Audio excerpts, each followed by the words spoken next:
এক দল খেয়ে গেছে, আরেক দল খাওয়ার জন্য ওত পেতে বসে আছে কি নাই? বাংলাদেশে দলের অভাব নাই, কেউটা কথাটা গায়ে মাখাইল না, কিন্তু এক দল দেখা যাচ্ছে কথাটা গায়ে মেখে বর্তমান সময় একটা বিভ্রান্তিমূলক আচরণ সৃষ্টি করে দিয়েছে। আজকে এক মিজানুর রহমান আল আজহারীর একটা কথাই উগ্রপন্থীদের গায়ে লেগে গিয়েছে। কেন? বাংলাদেশে কি দলের অভাব আছে ভাই? এক দল খেয়ে গেছে, আরেক দল খাওয়ার জন্য একেবারে রেডি হয়ে আছে, এটা আমরা দেখতে পারতেছি। আজকের পেপার পত্রিকা নিউজে সব জায়গায় দেখা যায় অমুক দলের নেতা অমুক সাহেব আজকে 50 লক্ষ টাকা চাঁদাবাজি করেছে। যে ডক্টর মিজানুর রহমান আল আজহারী বাংলাদেশের জন্য একটা নিয়ামত। কথা বলেন ঠিক কিনা? আসতে বলেন কেন? আমাদের বাংলাদেশের যদি কোনো রত্ন থাকে তাহলে ডক্টর মিজানুর রহমান আল আজহারী।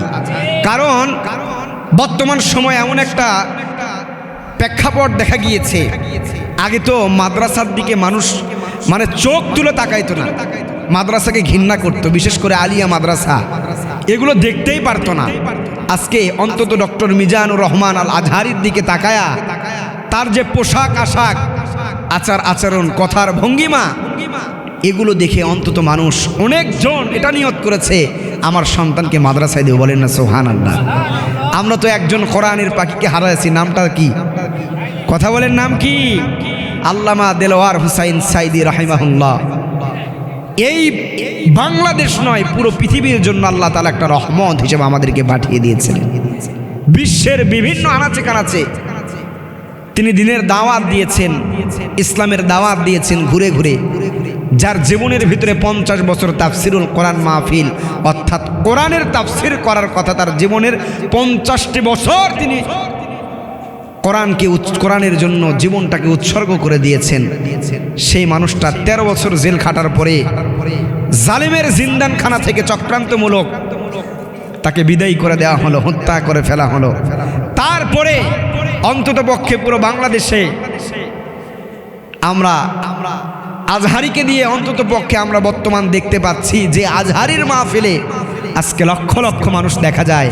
আমার তো মন বলে আল্লামা সাঈদী যদি বের হয়ে আসতেন, তার যে জীবনের শেষ স্বপ্ন ছিল অন্তত পক্ষে আমি একটি বার হলেও কোরআনের কথা বলবো ময়দানে, এটা যদি আল্লাহ পাক রব্বুল আলামিন তার হায়াত দেখে যদি তিনি একটা ময়দানে একবার কথা বলতেন, বাংলাদেশের এমন কোনো মাঠ নাই সেখানে জায়গা দিতে পারত। কথা বলেন না কেন? পারত। আজকে এক মিজানুর রহমান আল আজহারীর একটা কথাই উগ্রপন্থীদের গায়ে লেগে গিয়েছে। কেন? বাংলাদেশে কি দলের অভাব আছে ভাই? এক দল খেয়ে গেছে, আরেক দল খাওয়ার জন্য একেবারে রেডি হয়ে আছে, এটা আমরা দেখতে পারতেছি। আজকের পেপার পত্রিকা নিউজে সব জায়গায় দেখা যায় অমুক দলের নেতা অমুক সাহেব আজকে 50 লক্ষ টাকা চাঁদাবাজি করেছে। কথা বলেন না কেন? আপনাদের যে কাহালু উত্তরসূরি একটা গ্রুপ আছে জানেন? এই উত্তরসূরি গ্রুপে দেখলাম নাম ভাঙ্গায় বলতেছে, একটা অটো থেকে দেখলাম আমি আজকের নিউজ, আজকে দেখলাম যে 200 টাকা করে একজন অটোওয়ালার থেকে চাঁদা আদায় করতেছে। কয় টাকা? একজন অটোওয়ালা কয় টাকা ইনকাম করে? কয় টাকা বলেন? কথা বলেন না কেন? সত্য কথা বলতে কি খারাপ লাগে ভাই? 500 টাকা 400 টাকা ইনকাম করে, তার থেকে যদি 200 টাকা চাঁদা নেওয়া হয় তাহলে হে কি মানুষের ভিতরে পড়ে? কথা কন, মানুষের ভিতরে পড়ে? সম্মানিত ভাইয়েরা আমার, ইসলাম যদি কায়েম হয়ে যায়, দিন যদি সমাজের ভিতরে প্রতিষ্ঠিত হয়ে যায়, কোনো চাঁদাবাজ থাকতে পারে নাকি? জোরে বলেন, থাকবে নাকি? ইসলাম যখন প্রতিষ্ঠিত হয়ে যাবে, পার্লামেন্টের ভিতরে কোরআন দিয়ে যখন আইন জারি হয়ে যাবে, কোরআনের শাসন যখন শুরু হয়ে যাবে, চাঁদাবাজের কোনো ঠাঁই হবে? কথা আসতে বলবেন না, জোরে বলেন, ঠাঁই হবে? চাঁদাবাজের কোনো ঠাঁই হবে না, গাদ্দারদের কোনো ঠাঁই হবে না, ইসলাম বিদ্বেষীদের কোনো ঠাঁই হবে না। এক দল খেয়ে গেছে, আরেক দল খাওয়ার জন্য ওত পেতে বসে আছে কি নাই? বাংলাদেশে দলের অভাব নাই, কেউটা কথাটা গায়ে মাখাইল না, কিন্তু এক দল দেখা যাচ্ছে কথাটা গায়ে মেখে বর্তমান সময় একটা বিভ্রান্তিমূলক আচরণ সৃষ্টি করে দিয়েছে। সম্মানিত ভাইয়েরা আমার, আল্লাহ যে ইসলামকে পছন্দ করে দিলেন, যেটা আমাদের জন্য আল্লাহ পাক রব্বুল আলামিন পছন্দ করে দিয়ে পাঠিয়ে দিয়েছেন, তার ভিতরে কল্যাণ আছে না নাই? কথা বলেন।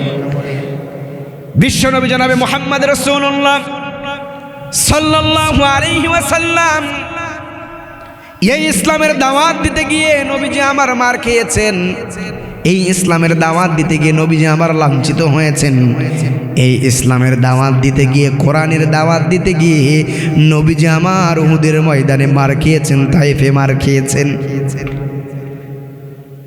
এই পৃথিবীর বুকে বিশ্ব নবীর চাইতে কোনো দামি মানুষ আছে নাকি? কথা বলেন, আছে নাকি? নবীর চাইতে কোনো দামি মানুষ নাই এই পৃথিবীর বুকে। বিশ্ব নবী জনাবে মুহাম্মদ রাসূলুল্লাহ সাল্লাল্লাহু আলাইহি ওয়াসাল্লামকে আল্লাহ পাক রব্বুল আলামিন সারা পৃথিবীর জন্য রহমতের নবী হিসেবে পাঠিয়ে দিয়েছেন। আল্লাহ পাক রব্বুল আলামিন কোরআনুল কারীমের ভিতরে বলতেছেন, ওয়া মা আরসালনাকা ইল্লা রাহমাতাল লিল আলামিন।